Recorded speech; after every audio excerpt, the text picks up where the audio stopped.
బాల వాళ్ళ ఇంటి నుండి ఇంటికొచ్చిన త్రిపుర అనంత్ గారికి, ఊర్వశికి రేపే పెళ్లి.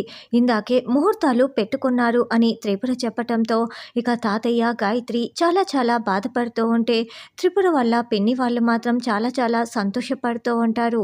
తర్వాత గాయత్రి గదిలో కుప్పకూలిపోయి బాధపడుతూ ఏడుస్తూ ఉంటుంది.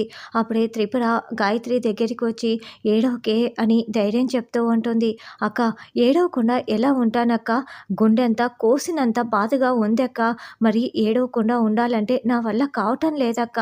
అనంత్ గారిని నేను ప్రాణానికి ప్రాణంగా ప్రేమించాను, కానీ ఇప్పుడేమో అనంత్ గారు ఊర్వశిని పెళ్లి చేసుకుంటున్నారు.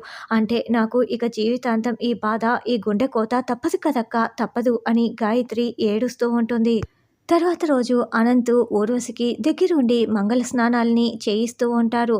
అక్కడే బాల, త్రిపుర, గాయత్రి ముగ్గురు నిలబడి ఆ మంగళ స్నానాల్ని చాలా బాధగా చూస్తూ ఉంటే, ఊర్వశి మాత్రం నాకు అనంత్ గారితో పెళ్ళి అయిపోతోంది, నాకు మంగళ స్నానాలు జరుగుతున్నాయి అని చాలా చాలా సంతోషపడుతూ ఉంటుంది.